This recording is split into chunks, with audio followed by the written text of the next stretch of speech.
자, 시작합시다. 성부와 성자와 성령의 이름으로. 하늘에 계신 우리 아버지,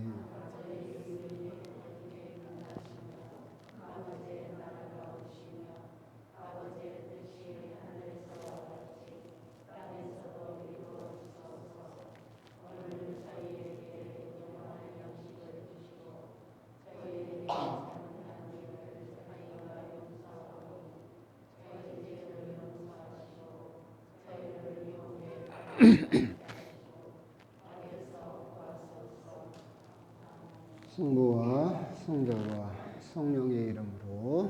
아멘. 이제 딱 엑기스만 남으셨으니까 또 날이 춥고 그러니까 또 힘드시기도 하고 그럴 거예요. 퇴근하시고 이제 집에 들어가시면 따뜻하니 다시 나오기 싫고 그러실 것이고, 그래도 여기 오신 분들은 참 대단하시다라는 생각도 듭니다.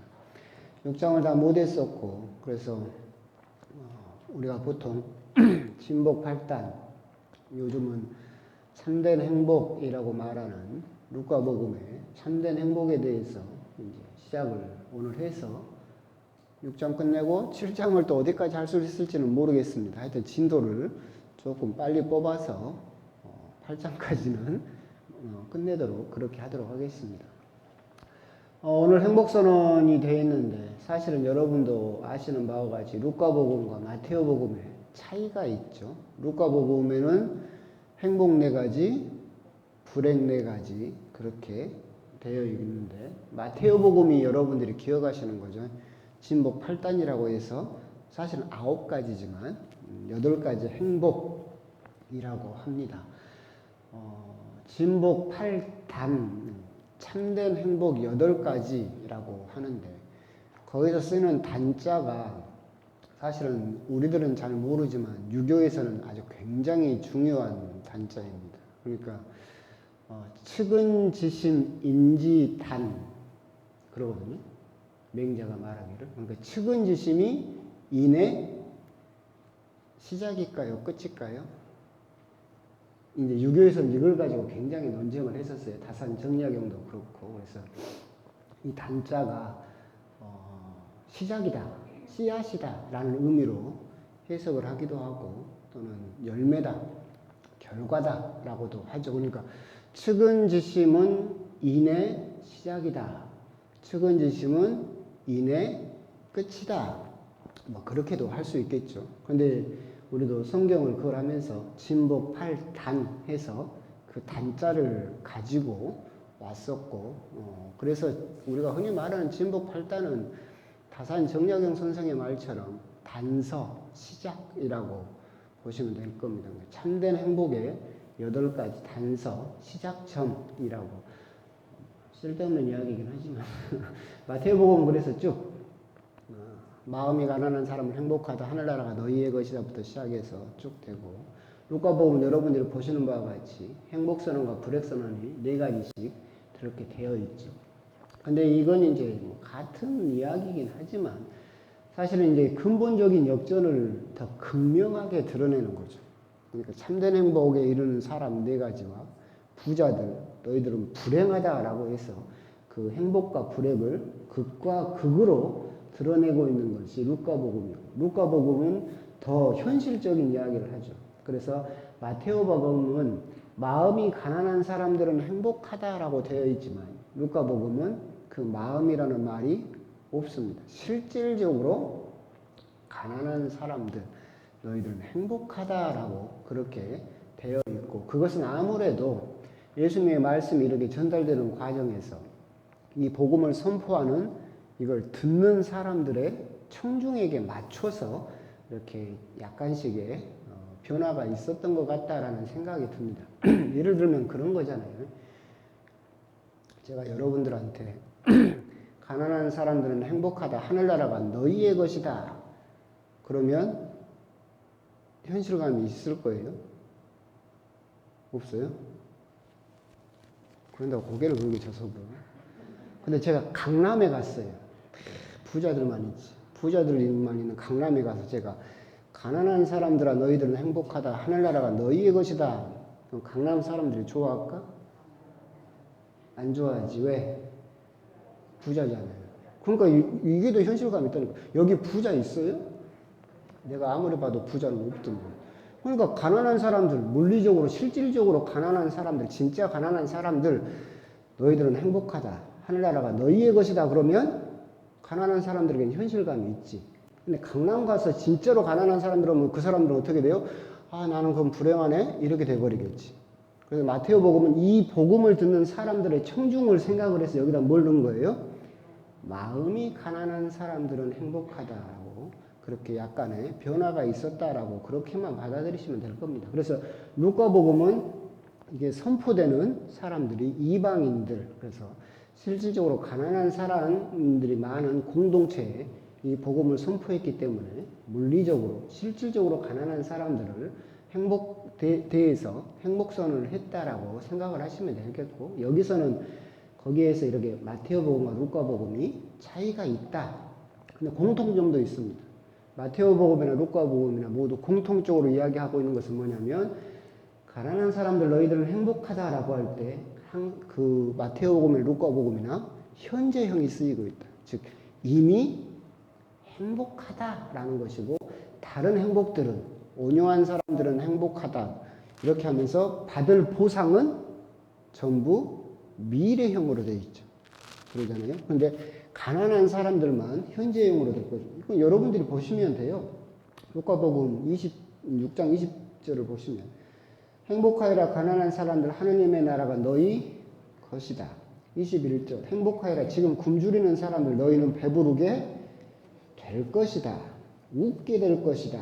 그렇게 되어 있죠. 그러니까 다른 행복들은 보상이 전부 미래형으로 되어 있지만 마테오라든가 루카는 모두 가난한 사람들에 대해서만큼은 현재 행복 선언을 하고 있다라는 부분. 그러니까 아까 가난한 사람들이 행복하다라고 했을 때 여기 자매님이 고개를 저었는데, 가난해서는 안 행복해요 라고 고개를 저었지만, 이미 가난한 사람들은, 이미 너희들은 하나님의 행복이 너희들 안에 이미 들어있다라고 예수님은 선언을 하신 것이고, 그 가난한 사람들의 그 가난한 텃밭에서 겨자씨와 같은 하느님의 나라가 자라고 있다라고 하는 점, 그런 점에 대해서도 생각을 해볼 필요가 있을 겁니다. 옛날에도 한번 말씀드렸는데, 실질적으로 심리학에서 검사를 했을 때 가난한 사람들과 부자인 사람, 누가 더 죄의 유혹에 약한가라고 이렇게 했을 때, 사실 우리들이 생각을 할 때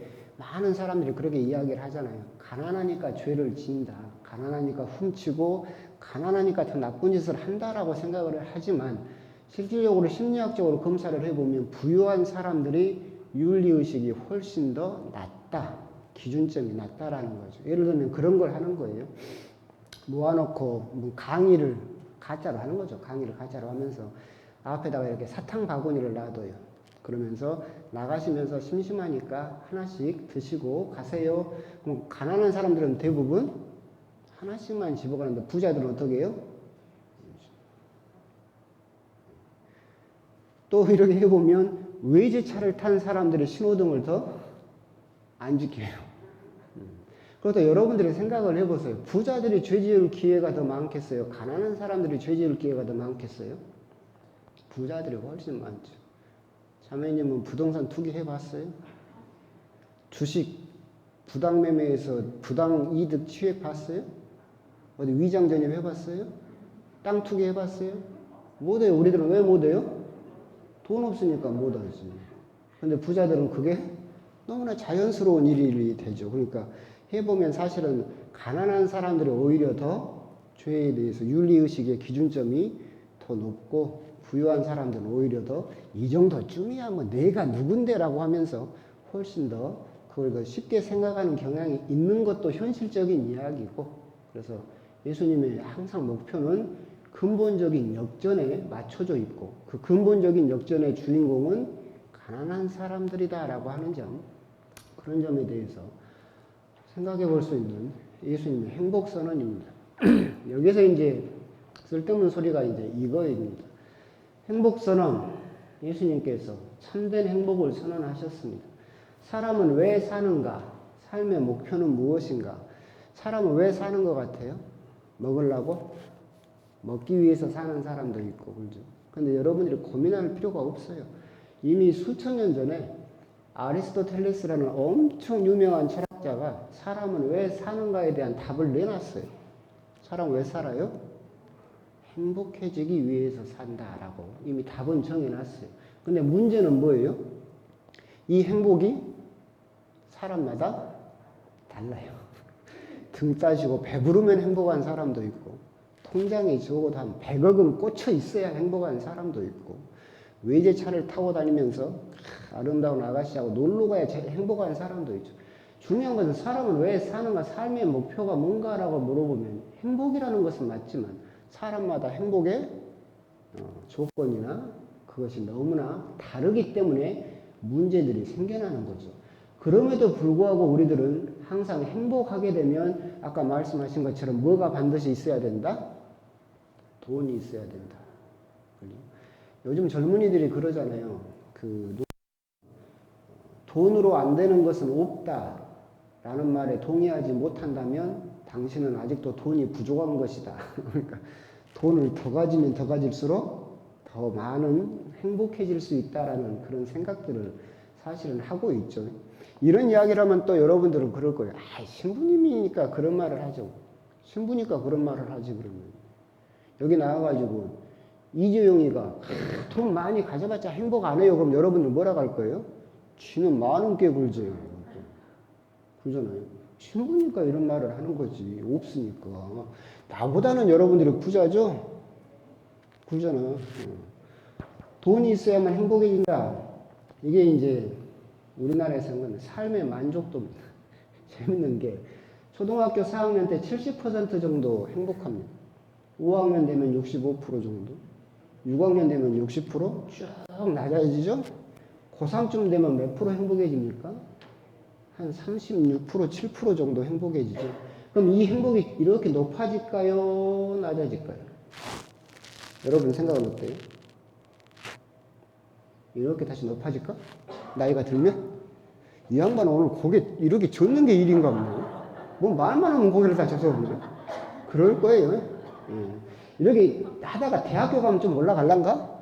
아, 그래. 애인 만나고 행복하면 좀 올라갔다가, 결혼하면 올라갔다가, 싸움하면 뚝 떨어져 숭숭한 이 바닥에서 헤매고 있지 않을까.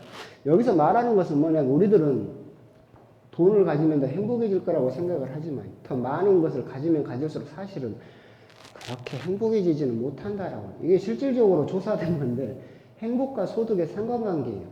여기서 돈이 많으면 많을수록 행복해요.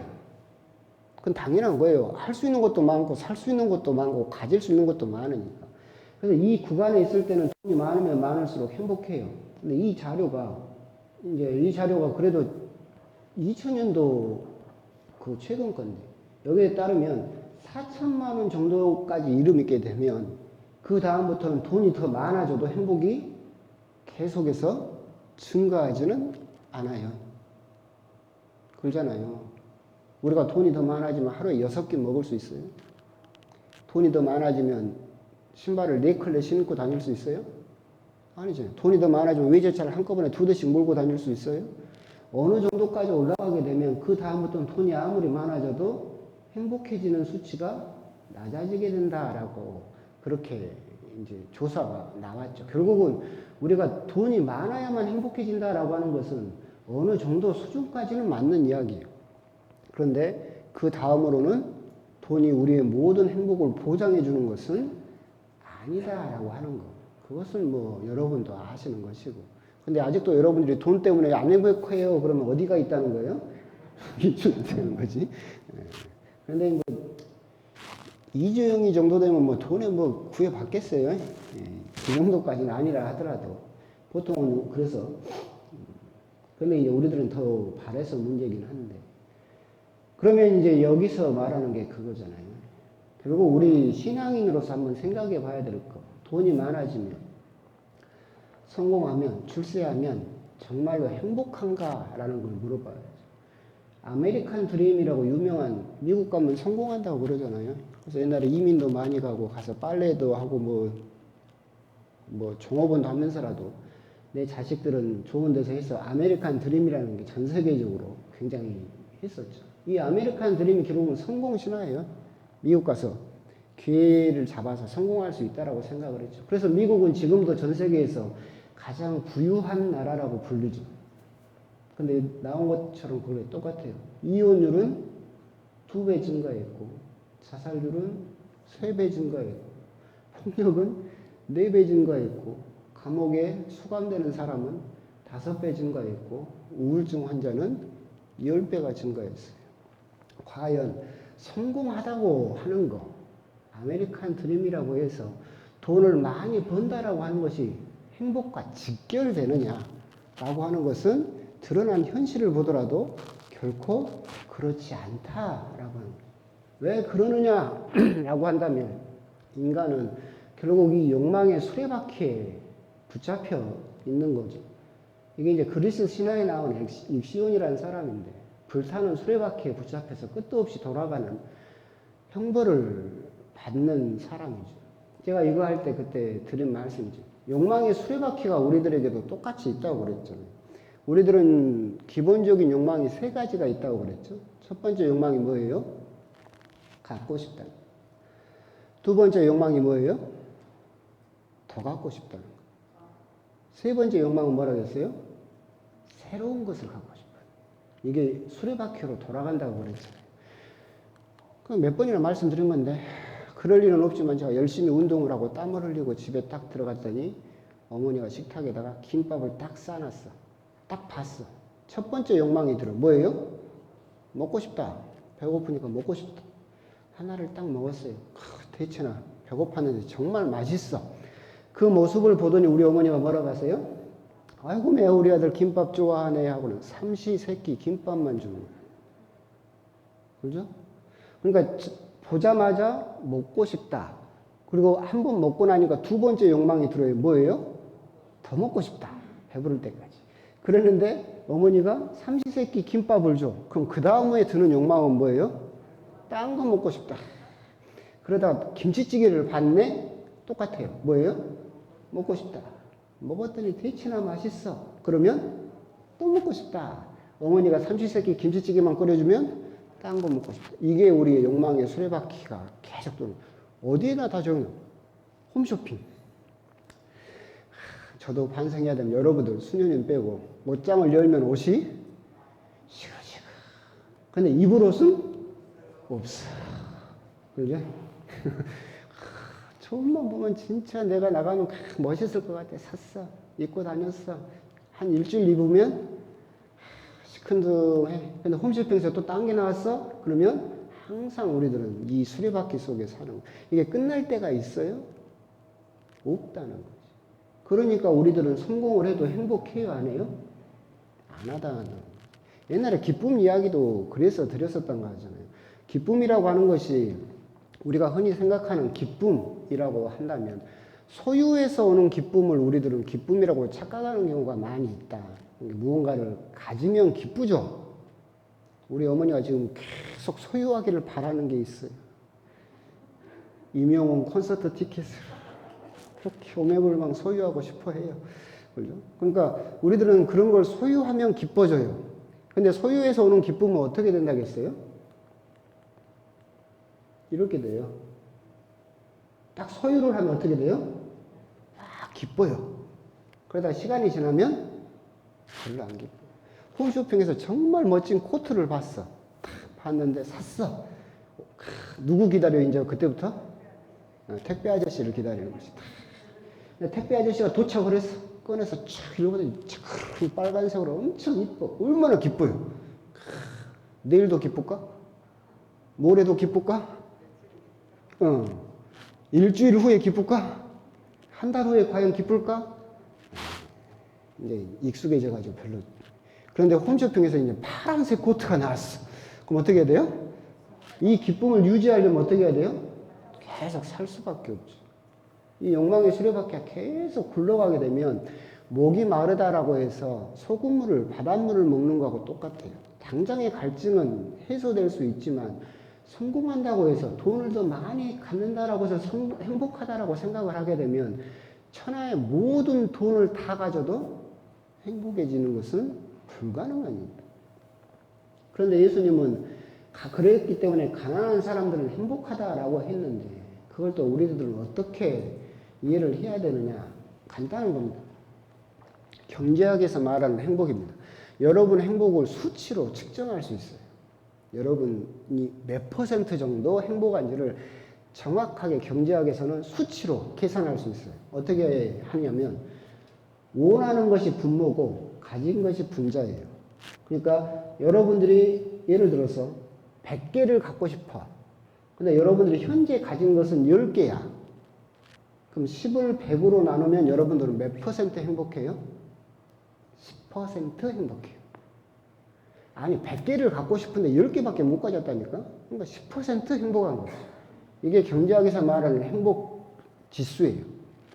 여러분이 갖고 싶은 것을 가진 것을 여러분들이 갖고 싶은 것으로 나누면 그러면 여러분이 얼마나 가진 것에 따라서 여러분들이 몇 퍼센트 행복한지가 나오죠.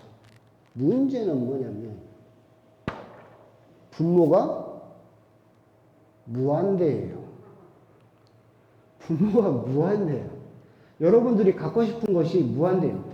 돈도 갖고 싶고 외제차도 갖고 싶고 명품 백도 갖고 싶고 건강도 갖고 싶고 다이아 반지도 갖고 싶고 뭐 휘황찬란한 귀걸이도 갖고 싶고 여러분들이 갖고 싶은 것이 끝도 없어. 무한대요. 근데 우리가 가질 수 있는 것은 유한대죠. 다 가질 수 있어요? 다이아 반지 있어요? 자매이 오늘 고개 젓는 게 외제차 있어요? 거봐. 없지? 명품백 있어요? 아, 이건 있어요? 없어요? 거봐. 원하는 것은 무한대인데 가진 것은 유한해요. 근데 수학에서 그러거든요. 유한한 것을 무한한 것으로 나누면 답은 뭐예요? 0이에요. 그러면 경제학적으로 말하면 여러분들은 몇 퍼센트 행복해요? 0% 행복해요. 이게 인간의 기본 베이스예요. 여기서 출발하는 거예요. 우리의 욕심은 무한대고 실제로 우리가 가질 수 있는 것은 유한하다. 유한한 것을 무한한 것으로 나누면 수학적으로 답은 0이다. 그래서 우리들은 전혀 행복하지 않다. 그러면 여기서 포기할 것이냐? 그렇지 않다. 행복해질 수 있는 방법이 있어요. 뭐냐면 무한한 이 욕심을 무한한 것을 유한한 것으로 바꾸면 돼. 욕심을 한 가지라도 줄이거나 욕심을 10가지를 줄이거나 욕심을 50가지를 줄이면 이 무한한 것이 뭐가 돼버려요? 유한한 것이 돼버리죠. 그럼 유한한 것을 유한한 것으로 나누면 0보다는 커져요. 수학적으로. 어려워요? 간단한 거예요. 끝까지 내 욕심을 무한대로 놔두면 우리들은 끝까지 0%밖에 행복하지 않는데 거기서 욕심을 한 가지라도 줄이면 유한한 것을 유한한 것으로 나누기 때문에 0.00001%라도 또는 10%라도 행복해질 수 있어요. 그래서 우리들이 조금이라도 행복해질 수 있는 방법은 뭐예요? 다 갖거나 세상 모든 걸 다 갖거나 다 가질 수 없으면 욕심을 한 가지라도 줄여라. 그러면 조금 행복해질 수 있어요. 그럼 조금 행복해져. 그래서 여러분들 홈쇼핑 하면 조금 행복해지는 이유도 그래요. 빨간색, 파란색, 보라색 그 많은 코트를 다 살 수 없어. 그래서 욕심을 줄여서 빨간색으로 만족해. 그래서 여러분들이 10% 행복해질 수 있어. 조금 더 행복해지고 싶다. 그럼 이렇게 하면 돼. 욕심을 줄이지 마. 그냥 실컷 욕심대로 살아. 갖고 싶은 걸 다 욕심내고 살되 거기다 뭘 가져라? 예수님을 가져라. 예수님은 알파요? 오메가다. 무한하다고 그랬어요. 무한한 것을 무한한 것으로 나누면 답은 1이에요. 무한한 것을 무한한 것으로 나누면 똑같은 것으로 나누니까 답은 1. 그럼 여러분들은 몇 퍼센트 행복해질 수 있어요? 말장난 같지만 이게 수학적인 거예요. 100% 행복해질 수 있어요. 조금이라도 행복해지고 싶으면 욕심을 줄이면 되고 100% 행복해지고 싶으면 누구를 가져버려? 무한한 것을 가져버려, 차라리. 그러면 무한한 것을 무한한 것으로 나누면 1이 돼요. 100% 행복해질 수 있어요. 더 행복해지는 방법이 있죠. 이거죠. 예수님을 가진 상태에서, 무한한 것을 가진 상태에서 욕심을 한 가지라도 줄이면 부모는 유한해져 버려요. 무한한 것을 유한한 것으로 나누면 답은 뭐가 돼요? 무한해져. 그래서 여러분들이 무한히 행복해질 수 있는 방법이 이거지. 그래서 가난한 사람들은 행복한 거예요. 지금 행복해질 수 있는. 예수님을 가져버리고 알파의 오메가인 예수님, 무한하신 예수님을 가진 상태에서 내가 세상의 욕심을 한 가지라도 줄이면 무한대로 우리들은 행복해질 수 있어요. 답은 가르쳐 줬어요. 네. 나중에 하느님 앞에 가서 저 행복하지 않았어요 라고 하면 돼요, 안 돼요? 안 돼요. 저는 여러분들이 무한대로 행복해질 수 있는 방법을 가르쳐 줬어요. 나중에 몰랐어요 그러면 안 된다. 가난한 사람들은 행복하다. 표현적으로 우리들은 하나라도 10개라도 가난해져야 돼요. 그래야만 우리들은 최소한 100% 행복해지거나 무한대로 행복해질 수 있다. 근데 이걸 욕심을 부려서 끝까지 나는 욕심대로 가난하지 않겠다라고 한다면 이 무한한 분모를 줄일 방법이 없다. 분모가 무한한 상태에서는 아무리 가져도 영이 결코 끝까지 죽을 때까지 행복해질 수 없다. 결국 여러분들이 무한히 행복해지고 싶으면 예수님을 가진 상태에서 욕심을 한 가지라도 줄이는 가난한 사람이 되면 여러분들은 무한히 행복해질 수 있다. 그렇게 해보시라고. 그래서 이제 6장을 끝내겠습니다. 6장은 뒷부분에 원수를 사랑하여라 라는 부분도 있고 남을 심판하지 마라 라는 부분도 있고 한데 그건 강론 때 많이 했었고 그냥 진도 빼기 위해서 넘어가 버리겠습니다. 7장입니다. 7장도 이제 그림들이 있는데 7장도 별 이제 짧은 부분입니다. 7장은 구도 자체가 이런 식으로 되어 있습니다. 그러니까 그 가파르나움 이쪽 갈릴레아 지역이죠. 여기서 갈릴레아 호수가 있고 7장은 이렇게 외곽을 돌고 8장은 여기서 이렇게 도시고 9장은 이렇게 도시죠. 활동이 이제 그렇게 생각을 하시면 되고 그래서 7장은 나인 그 다음에 야이로의 딸을 살리심 이렇게 그렇게 이것도 제가 한 땀 한 땀 여러분 알아먹으라고 했는데 그러면서 백부장의 믿음이 나오죠. 그래서 이방인이었죠. 백부장이면 백인 대장인데 이 백인 대장에 대한 이야기가 나오면서 예수님께서 이런 믿음은 이스라엘 민족 가운데서도 본 적이 없다라고 칭찬을 하시죠. 믿지 않는 이스라엘 민족 대신에 오히려 예수님을 믿는 이방인. 여러분들이 미사 때 한 말씀만 하소서 제가 곧 나으리다 라고 했던 그 믿음을 이 백부장이 보여주고 있다라고 하는 거. 이것은 계속해서 이 7장 부분에서 뒷부분에 야이로의 회당장 이야기까지도 연결되는 한참 뒤구나. 오, 언제까지 가냐? 한참 가야 되는구나. 야이로의 회당장에 대한 그 딸 이야기에서도 나오죠. 거기에서도 수많은 이스라엘 사람들이 둘러싸고 있었지만 결국 예수님의 그건 딴 이야기구나.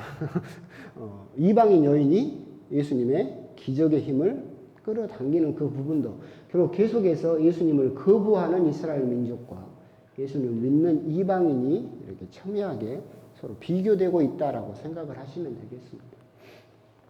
그러면서 나인성 과부의 아들 이야기가 나옵니다. 이걸 굳이 백부장보다 나인성 과부의 아들 이야기를 더 중심적으로 하는 것은 우리에게 시사해 주는 바가 많다. 결국 복음의 구조 그리고 하느님의 구세사 역사를 단편적으로 압축해서 보여주고 있기 때문에 그렇다라고 하는 겁니다.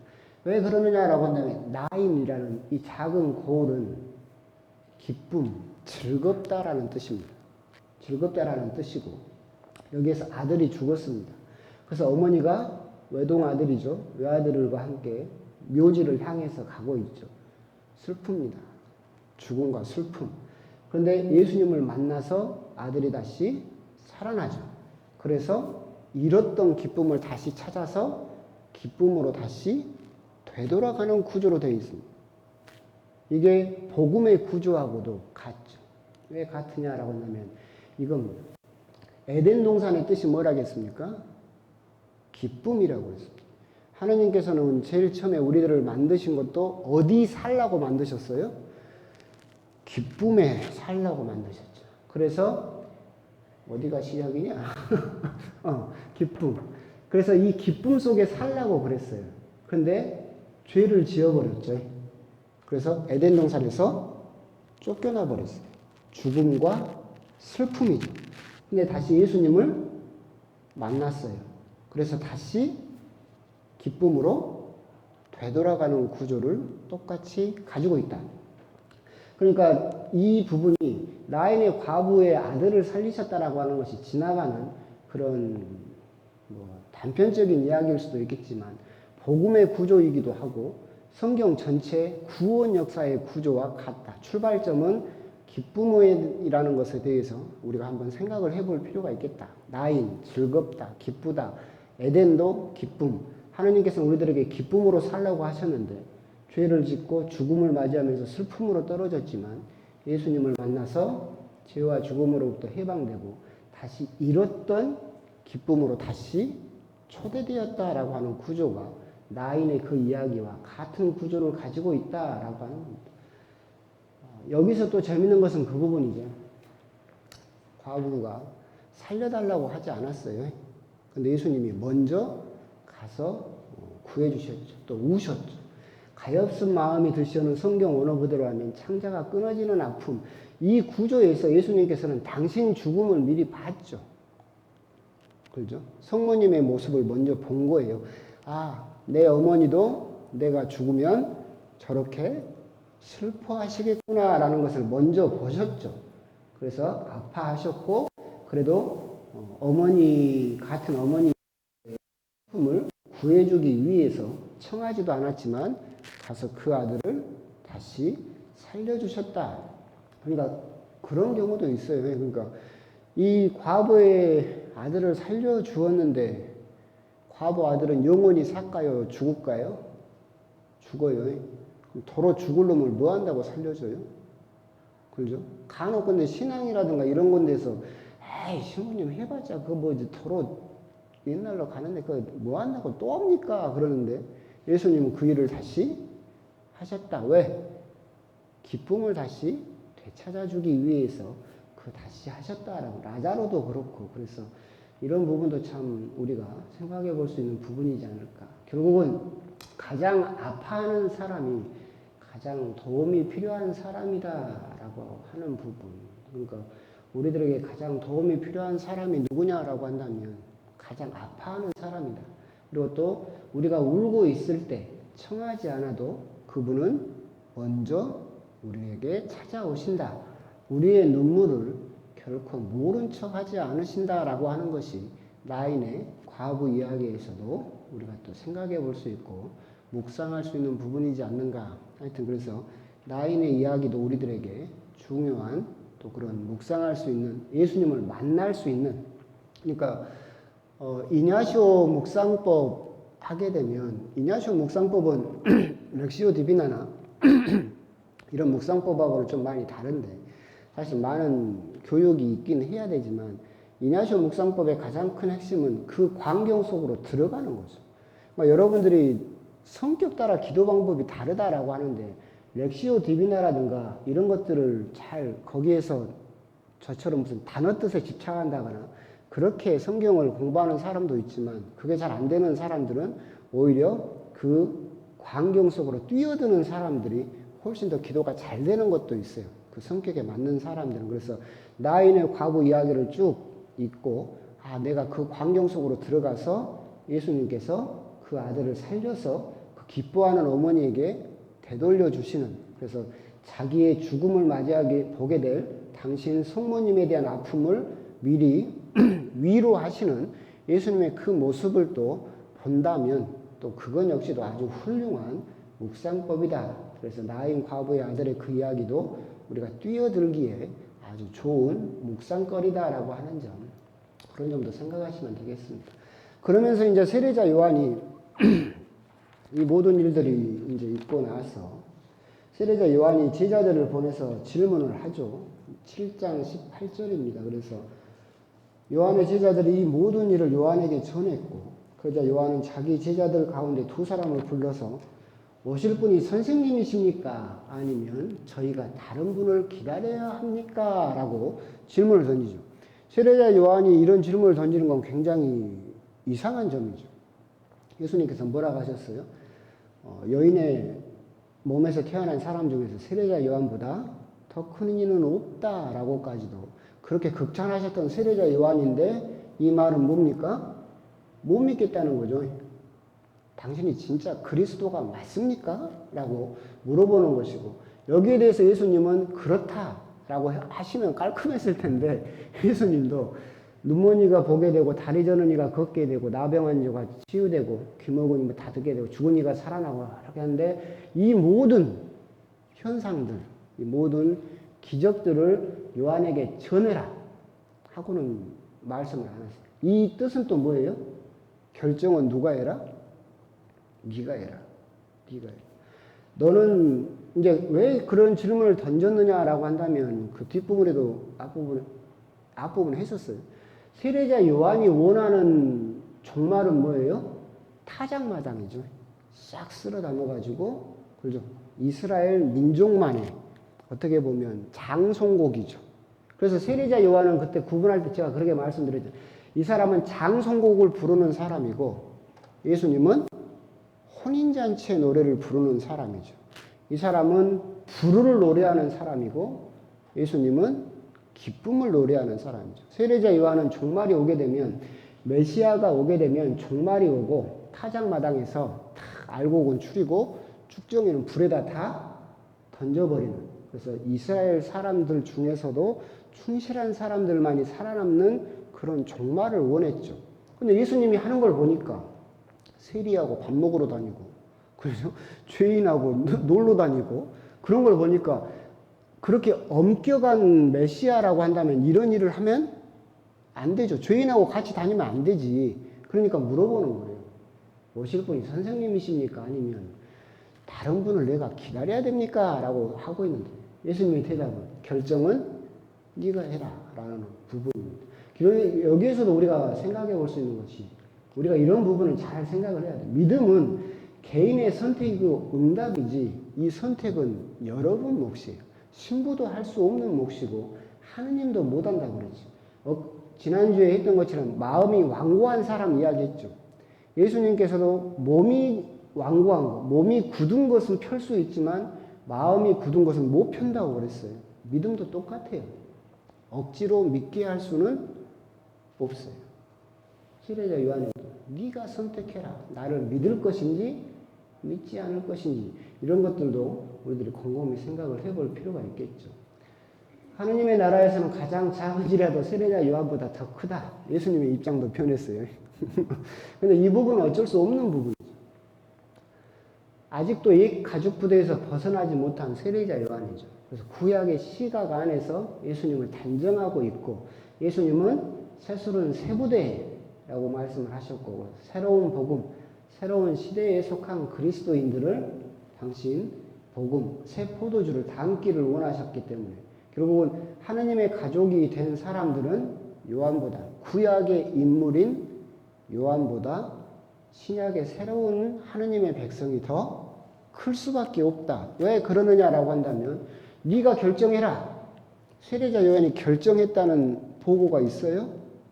그건 없어요. 세례자 요한이 어떤 선택을 했는지는 나오지 않아요. 근데 여러분들은 선택을 했어요? 안 했어요? 했죠. 안 했어요?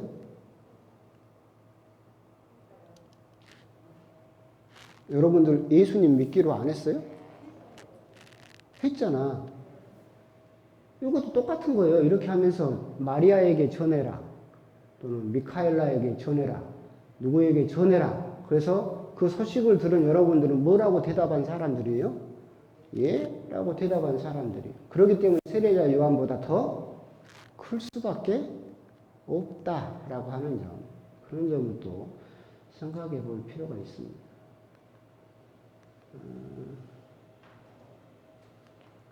다른 해석은 또 넘어가면 되고. 오늘은 이제 리듬이 안 타지네. 강의를 하다 보면 리듬이 있어요. 하고 저도 그 리듬을 타면 막 타고 올라가는데 자꾸 막 이렇게 자꾸 끊어지는 느낌들이. 그러면서 이제 7장 부분에서 세례자 요한 부분에서 그러니까 이제 그 이야기를 하려다가 안 하는데 세례자 요한이 그 다른 사람보다 더 가장 작은이라도 세례자 요한보다 더 크다라고 하셨고, 근데 다른 복음에서는 세례자 요한이 여인의 몸에서 난 사람 중에서 가장 크다라고 그렇게 이야기를 하셨는데, 그런 부분에서 우리가 또 생각해 볼 수 있는 부분은 그런 거예요. 하느님이 높이를 재는 법하고 사람이 높이를 재는 법하고 다르다라고 한번 말씀을 드렸는데, 제가 키가 커요, 작아요? 상대적이긴 하지. 예, 상대적이긴 한데. 근데 우리들은 뭐가 높다, 크다 하면 어디서부터 재요? 그렇죠. 땅에서부터 되죠. 여기서부터 재가지고 얼마나 같냐. 그럼 하느님은 높다를 어디서부터 잴까? 하느님은 하늘에서부터 재겠지. 그러지? 아니, 하느님이 하늘에 계신데 당신이 내려다보고 여기서부터 재겠지. 나보다 키 큰 사람이 있는데. 지금 세상에서는 나보다 키 크다고 막, 신부님 키도 작아요. 그러는데, 하느님이 보면 누가 더 작아요? 쥐가 더 작지. 나는 더 재야 되잖아. 그잖아요. 그러니까, 사람들이 키를 재는 방법하고, 하느님이 키를 재는 방법이 다르다. 그래서, 우리가 세상의 눈으로 봤을 때는, 야, 저 사람은 뭐, 돈도 많고, 좋은 데도 나오고, 정말 뭐 엄청난 일도 하고 진짜 대단한 사람이다 라고 하는데, 하느님이 보면 제일 쬐깐한 사람이에요. 하늘에서 재니까. 하느님이 이렇게 재면 그 사람보다 누가 더 큰 사람이에요? 내가 더 큰 사람이지. 그러잖아요? 아담하게 태어났다고 뭐 그럴 건 아니고, 하여튼 뭐 그 생각이 잠깐 들어서, 그러니까 하느님이 재는 방법은 다르다. 그러면서 7장 부분에서 예수님께서 이제 세례자 요한 그 이야기 다음에 이어서 이야기하시는 거죠. 그것은 이제 세례자 요한 부분하고 연관되는 부분이죠. 이건 또 이제 이스라엘 사람들에게 하는 이야기고, 세례자 요한이 왔을 때는 술도 마시지 않고, 그러니까 미쳤다라고 하고, 내가 와가지고 세리와 죄인들과 어울리니까 술꾼이요 못보다라고 나를 비난한다 라는 부분에서 이렇게 이야기를 하시죠. 피리를 불어도 너희들은 춤추지 않았고, 곡을 하여도 너희들은 우리랑 같이 울어주지 않았다라고 장터에서 서로 싸마는 아이들 같다라고 예수님께서 이야기를 하시는 부분이고, 이 부분은 제가 그때 강론 때도 많이 설명드렸던 부분이에요. 지금의 아이들이 게임도 하고 수많은 놀이 도구들이 있지만, 뭐 여러분도 어렸을 때는 맨날 마당 나가서 오징어 게임 하고 그러잖아요. 유대인들도 아이들이 놀이거리는 없었어요. 근데 남녀 차이가 엄청 심했었고, 그러기 때문에 소년들은 아빠를 따라서 혼인잔치를 놀러 가요. 막 춤추고 노는 걸 봤죠. 아빠 따라서. 남자들이니까. 근데 딸들은 아빠가 안 데리고 가. 그 엄마를 따라서 어디를 가요? 장례식장을 가요. 이게 그 당시에 여인들의 아주 대표적인 아르바이트였어요. 상을 당하면 3일 동안 곡이 끊어지면 안 돼. 계속 누군가가 곡을 하고 있어야 돼. 그런데 상주가 그거 하다가 숨 넘어가겠죠. 시간별로 알바를 써요. 그럼 곡을 해주러 가. 그걸 대곡꾼이라고 불러요. 딸은 그래서 엄마를 따라가. 그럼 엄마가 하는 걸 봤겠죠. 그러니까 똑같은 거예요. 남자들은 여자들을 보면서 너희들은 피리를 불어도 우리랑 같이 춤추지 않냐 왜? 라고 비난을 하고, 여자들은 곡을 하는데 왜 따라서 곡을 해주지 않느냐? 자기 입장에서만 이야기를 하는 거죠. 소년들은 소녀들의 이걸 이해를 해요, 못해요? 못하죠. 소녀들은 여기를 따라가 본 적이 없으니까 이걸 이해를 해요, 못해요? 못하죠. 그러면서 서로 상대방을 비난하고만 있다라고 하는 것이 너희들이 세례자의 왕과 나를 비난하는 것과 똑같다. 너희들의 삶의 자리에서 너희들의 입장에서만 다른 사람들을 비난하고 있다라고 하는 겁니다. 그런 부분은 이제 우리 역시도 이렇게 빠지기 쉬운 함정이죠. 사실은 옛날에 제가 그 유학 갔다 와서 월곡동에서 했는데 청년들이 청년 미사만 끝나면 술 한 잔을 먹고 맨날 PC방을 가는 거야. 그래서 그 당시에 니들은 PC방 가서 뭐 하냐? 그랬더니 게임을 한대. 뭔 게임을 하는데? 그랬더니 그때 카트라이더. 뻔뻔뻔뻔뻔 차 몰고 다니고. 그러니 나도 이제 와가지고, 야, 그럼 나도 같이 끼워주라. 해가지고 이렇게. 근데 해보니까 저는 운전에 소질이 없대. 이거 그냥 사방에다 꼬라박고 이게 진급이 한데, 진급이. 그것도 운전을 잘해야 진급을 하는데. 근데 그걸 보면서 애들이 하는 걸 보고 있으니까 뭐냐면, 야, 거기도 한 세상이야. 거기도 무슨 색깔별로 단계가 있고, 뭐 또 시험이 또 있더만. 하고 그 시험을 통과해야 그 다음 방으로 가서 더 실력 좋은 사람들하고 겨루고, 거기도 무슨 한 세상을, 그러니까 우리들이 겉에서 모르는 상태에서 보면, 저놈들은 밤이면 밤마다 술 처먹고 PC방 가서, 저놈 새끼들 집에 가서 책이나 한 자락 보고 좀 막 손가락질 하지. 근데 얘들 입장에서 보면 거기도 자기들만의 한 세상을 이루고 산다. 그러니까 우리가 섣부르게, 물론 죄를 짓고 그런 건 안 되겠지만, 섣부르게 다른 사람들의 인생에 대해서, 삶에 대해서 손가락질을 할 때 그것은 내가 경험해 보지 않았기 때문에 섣부른 판단일 수 있다라는 거, 그런 것들은 우리가 생각해 볼 필요가 있겠죠. 저자는 먹보여 술꾼이다라고 예수님을 비난한 부분이 그 부분에 계속해서 이어져 나오는 부분이죠. 거기서 이제 아까 나인 이야기하고 에덴 동산하고도 연결되어 있는데, 예수님은 먹보여 술꾼이었어요. 이 먹보여 술꾼은 신명기에 나오면 돌로 쳐 죽일 죄인이에요. 우리들은 먹보여 술꾼이면 야, 잘 먹고 잘 논 같다라고 생각을 하지만 신명기에는 돌로 쳐 죽이라고 되어 있어요. 부모에게 하등 도움이 안 되는 놈이다. 그런데 예수님은 오셔가지고 죄인들하고 계속 어울리면서 먹보여 술꾼이라고 소문이 났다. 근데 그러니까 예수님은 부처님하고 다르죠. 부처님하고 고신극기. 여러분들이 부처님이 득도할 때 그 무슨 나무 그 밑에 있던 동상 본 적 있어요? 갈비뼈 다 드러나가지고 이렇게. 그런데 어떤 성인의 말씀처럼 그 우울한 성인도 없고 기쁨에 찬 마귀도 없다.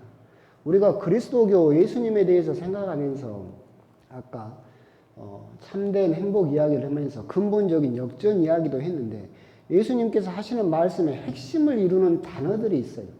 역전도 아주 중요한 핵심 단어이고, 예수님께서 하셨던 말씀 중에 또 아주 중요한 핵심 단어가 뭐냐면 이거예요. 계속해서 기쁨이에요.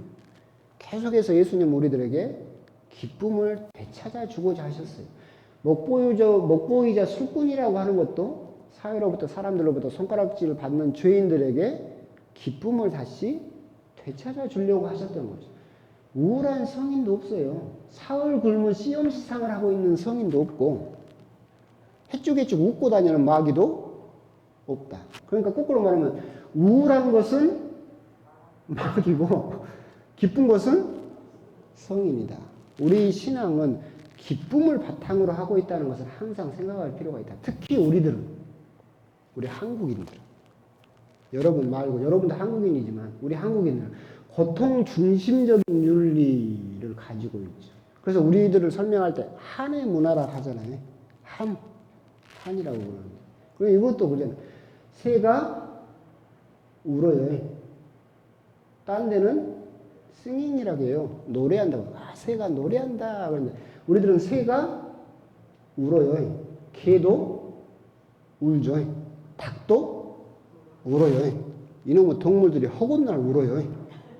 맨날 울어. 배가 불러도 죽겠어요. 배가 고파도 죽겠어요. 행복해도 죽겠고, 힘들어도 죽겠고, 심지어서 너무 좋아 죽겠어요. 참 희한한 단어를 써. 우리들은 고통 중심적이에요. 그러니까 새도 즐거워서 노래를 하는 건데 우리들은 다 어떻게 생각을 하는 거예요? 내 감정을 투입해서 새도 울고 개도 울고 고양이도 울고 닭도 다 울어. 동물들은 맨날 울기만 해. 웃는 짐승이 없어. 다 울어. 그리고 맨날 뭐예요? 죽었어요. 그렇죠? 그러다 보니까 우리들은 신앙 안에서 뭘 자꾸 잊어버릴 때가 있어요? 기쁨을 잊어버릴 때가 있다. 중세 교회에서도 엄숙주의라고 한번 말씀을 드렸었죠. 그래서 그때 움베르토 에코의 장미의 이름이라는 책 이야기도 했었죠. 그 도서관 사서가 책에다가 독을 발라가지고 사람들을 계속 죽인 이유가 뭐예요? 그 책이 웃음에 관하여 있어요.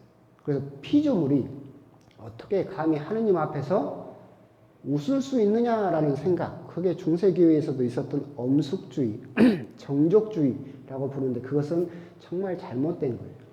항상 예수님 우리들에게 기쁨을 주시고자 한다. 그렇기 때문에 여러분들이 신앙생활을 할 때 그 기도회가 기쁨이 없으면 하지 마.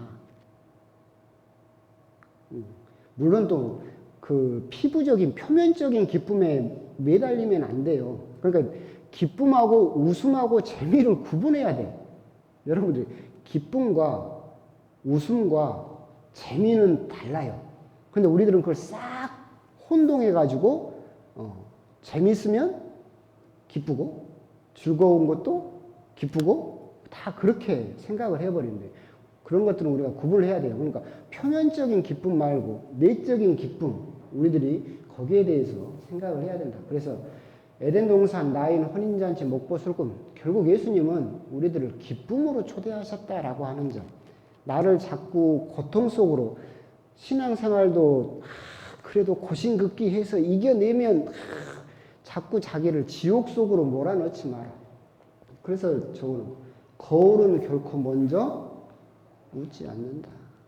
여러분들이 거울을 웃게 하고 싶으면 누가 먼저 웃어야 된다? 여러분들이 웃어야 된다. 그래서 이 부분은 이제 자칫 오해할 수도 있어요. 아, 신부님 그 기도회가 기쁨이 없으면 기도하지 말아야겠으니까 아, 나 이제부터 기도 안 해야지. 이건 기도를 원래 하기 싫었던 사람이고 기도를 하기 싫었던 사람이고 근본적인 것에 대해서 항상 우리가 생각을 해야 된다. 참된 기쁨이 어디에서 오는가? 아까 말한 소유에서 오는 기쁨을 이야기했었잖아요. 소유에서 오는 기쁨은 이렇게 시간이 갈수록 줄어드는 성격을 가지고 있고, 근데 예수님께서 말씀하시는 기쁨은 어디에서 온다겠어요? 관계에서 와요.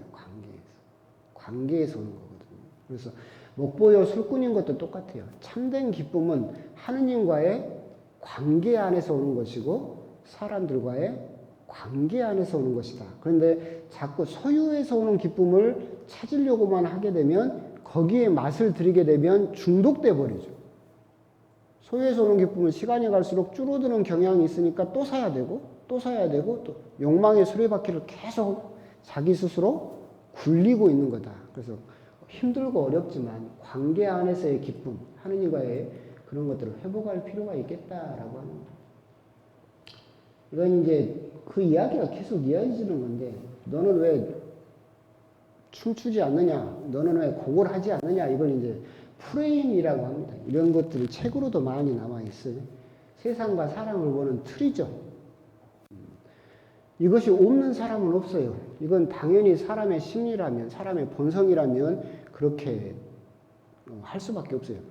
왜 그러냐면 우리가 하루를 살아보면 너무나 많은 정보들을 접하죠. 그러니까 간단한 거예요. 지금도 그 인공지능 로봇들이 계단을 이렇게 못 올라가요. 왜?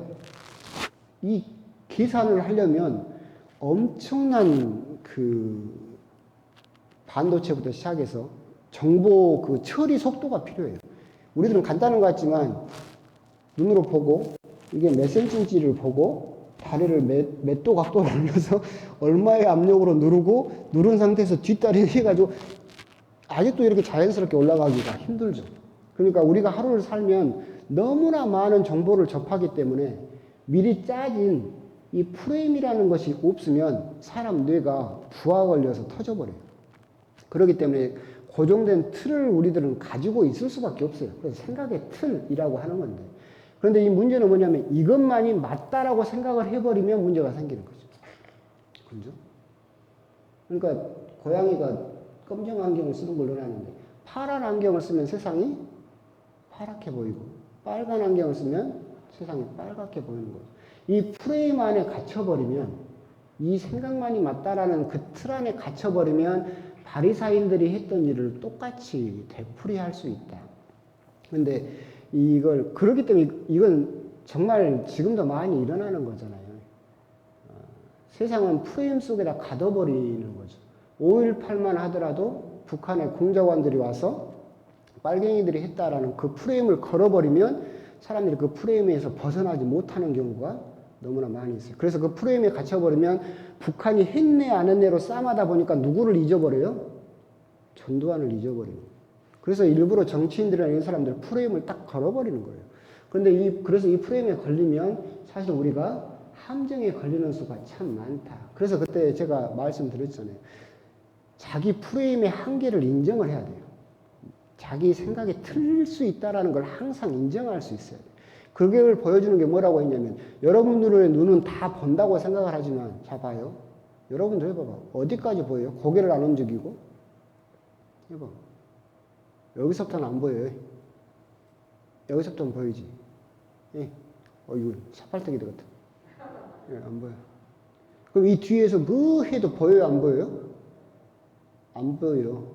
근데 이 뒤에 있는 게 있어요? 없어요? 있지. 근데 나한테 안 보이니까 없다고 생각을 하는 거죠.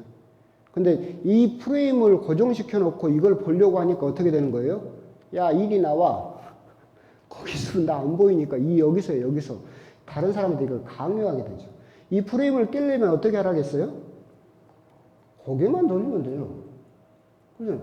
여기 있는 게 안 보이는데 고개만 돌리면 보이잖아요. 근데 이걸 하기가 정말 어려워요. 자기 생각을 깨는 게. 특히나 이제 연세가 드시면 여러분들이 살아온 삶이 있어요. 그래서 해온 고정 패턴들이 있지. 그러잖아요. 그렇기 때문에 그 틀 안에 딱 갇혀버리면 이 틀 바깥으로에서 오는 것을 인정하지 못하는 게 너무나 많아진 거죠.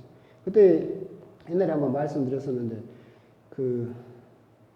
어떤 젊은 보좌 신부님이 학생들 사모기 하다니까 머리를 노랗게 물들였어요. 노랗게 물들였어요. 본당이 어떻게 됐을 것 같아요? 난리가 나버렸어요. 우리 할머니 할아버지들이 신부가 머리를 노랗게 하고 다니는 거야. 주교님한테 전화를 해가지고 주교님이 본당 신부한테 전화를 해가지고 본당 신부 불러다가 자네 다시 검은색으로 다시 바꾸소. 내가 못 살겠네. 된다니까. 저도 똑같아요. 안경을 이번에 바꾸긴 했는데 옛날에 여기다 저도 신학생 때 그래도 여기다 이렇게 그때 무슨 색깔을 녹색이었던가 투명 녹색 테를 딱 하고 나름 멋지다고 야 멋있지 했더니 사람들이 나를 들들 볶기 시작하는 게 아니라 누구를 들들 볶아요? 우리 어머니를 들들 볶아. 신학생이 저런 안경을 쓰고 다니라. 그랬더니 이제 우리 어머니가 누구를 볶아요? 나를 볶아. 신학생이 그런 안경을 쓰고 다닌다고. 아니 신학생이 그런 안경을 쓰고 다니면 기도가 안 된답니까?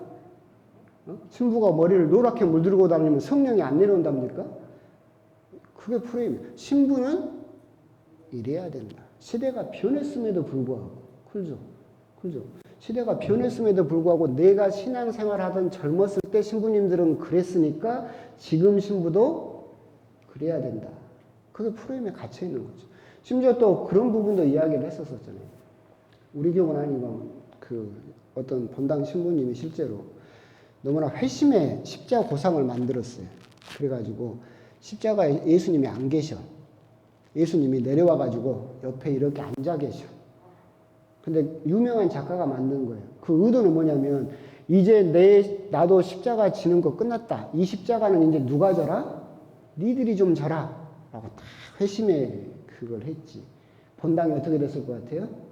난리가 나버렸어요. 사목회부터 난리가 났어요. 세상에 십자가에 예수님이 안 계신다고.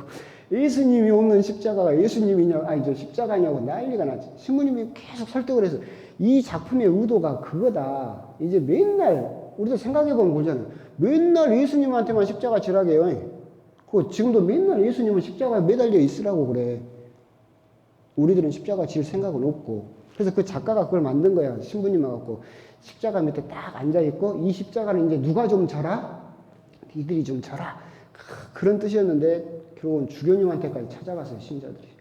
그래가지고 주교님이 다시 원래 십자가로 바꿔놓았어. 이게 딱 그런 거예요.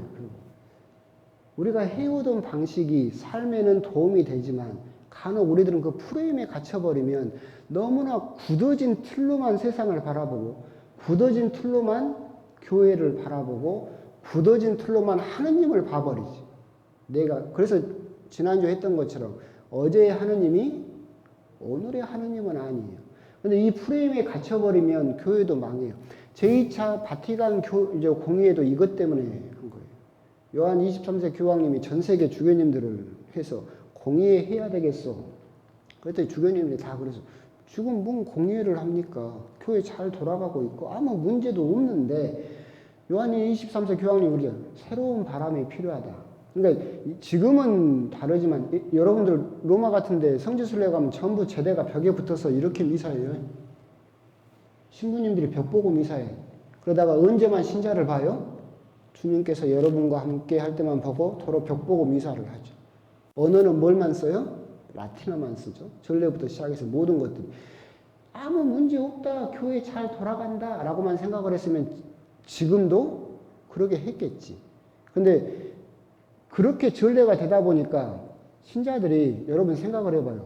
미사도 다 라틴어로 하고 강론도 라틴어로 하면 미사 때 여러분들이 알아먹을 수 있어요? 없어요. 그래서 미사 때 신자들이 다 뭐 해요? 묵주기도해요. 옛날에 한번 말씀드려요. 그래서 미사 때 종치는 이유가 뭐라겠어요? 쳐다보라고. 지금은 그래서 별 필요가 없어요. 그때는 라틴어로 미사를 하다 보니까 신자들이 미사를 안 봐. 신부님 얼굴도 안 보이는데 신부가 벽 보고 혼자 중얼중얼 혼자 뭐라고 하고 있고 가끔 돌아보면 주님께서 여러분과 함께하고 벽 보고 하고 있고 그러니까 맨날 미사 때 묵주기도 하고 있고 딴 걸 하다가 종치면 중요한 부분이다. 이렇게 쳐다봐. 성체 들고 그렇게 되는 거죠. 그런 게 똑같은 거예요. 프레임에 갇히면 나도 역시도 세상도 그렇다라고 하는 거예요. 오늘도 어차피 많이 못 나갔어요. 여기까지만 할게요. 어째 오늘은 날도 춥고 그래가지고 저도 입에 어제 기름이 안 칠해졌는가 버둥버둥한 것 같아요. 뭐 또 질문 있으십니까? 없으십니까? 그러면 또 다음 주에 또 뵙고 어떻게 맨날 홈런 치겠어요. 지난주 동영상을 제가 봤는데 제가 봐도 재밌더라고요. 광고하는 거예요. 근데 뭐 안 될 때도 있고 잘 될 때도 있고 근데 뭐 빠짐없이 설명을 한 것 같은데 하여튼 잘 들어보시고 또 묵상하실 때 여러분들이 도움이 되셨으면 좋겠습니다. 나중 기도로 영광송 하겠습니다. 성부와 성자와 성령의 이름으로 영광이 성부와 성자와 성령께 성부와 성자와 성령의 이름으로 수고하셨습니다.